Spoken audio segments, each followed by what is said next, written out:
Hey everyone! Today we're diving into a topic that's super important but often overlooked. Let's talk about the top ways social media is secretly ruining your happiness. We're going deep on this one, friends, because I'm tired of seeing amazing people like you fall into the comparison trap and feel down on yourselves.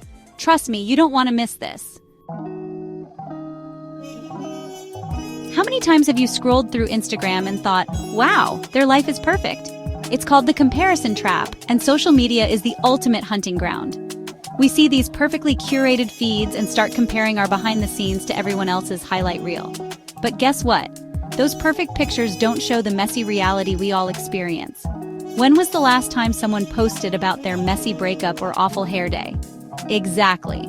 We tend to only show the good stuff, the stuff that makes us look #blessed and #winning at life. But that's not the whole story. Everyone goes through struggles.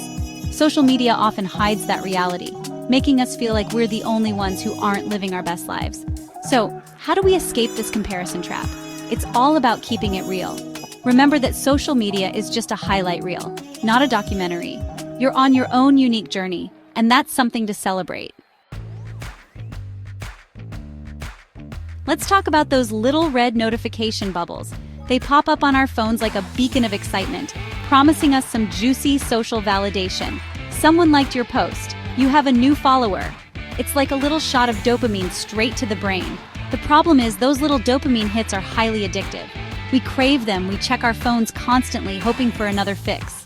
And what happens when we don't get our fix? We get anxious, we get FOMO, we feel disconnected. All that social media scrolling is actually rewiring our brains, making it harder to focus on real life.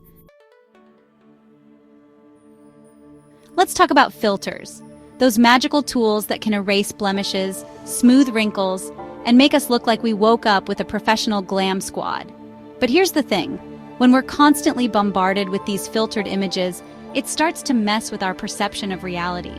We start to believe that everyone else is walking around with flawless skin, perfect teeth, and bodies that defy gravity. And guess what? We start to feel bad about ourselves. But those perfect images, they're fake. Angles, lighting, filters, and a whole lot of editing. It's time to stop comparing our behind the scenes to everyone else's highlight reel. Embrace our imperfections, our quirks, our unique beauty. So put down the phone, ditch the filters, and go rock your authentic self. Raise your hand if you've ever scrolled through social media and felt a pang of envy.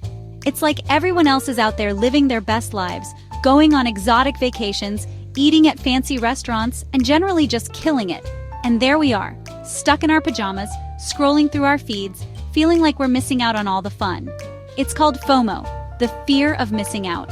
And it's a real thing. Social media has a way of amplifying this feeling, making us feel like we're constantly behind.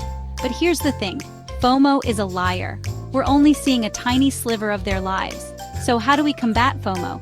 By focusing on our own lane, by appreciating the good things in our own lives. Remember, happiness is not a destination. It's a journey best taken offline. How many times have you checked your phone first thing in the morning? Or last thing at night? Be honest. Studies have shown a link between excessive social media use and increased anxiety, depression, and loneliness. When we're constantly bombarded with images of perfection and negativity, it's easy to start feeling inadequate and stressed. We start to compare ourselves to others, worry about our online image, and feel pressure to present a perfect version of ourselves. It's exhausting, and it's taking a toll on our mental health. But here's the good news. We can break free from this cycle. We can choose to prioritize our mental well-being by setting healthy boundaries with social media. Limit screen time, unfollow accounts that make us feel bad, and engage in activities that bring us joy offline. Remember, our mental health is precious. Let's protect it. Let's talk about doom scrolling. You know, that thing we do where we scroll endlessly through our feeds, consuming negative news story after negative news story. It's like we're mainlining negativity straight into our veins. And guess what? It's making us feel terrible. It's no secret that the world can be a scary, overwhelming place. But when we're constantly bombarded with negativity, it starts to warp our perception of reality. We start to believe that the world is a much worse place than it actually is. We have a choice.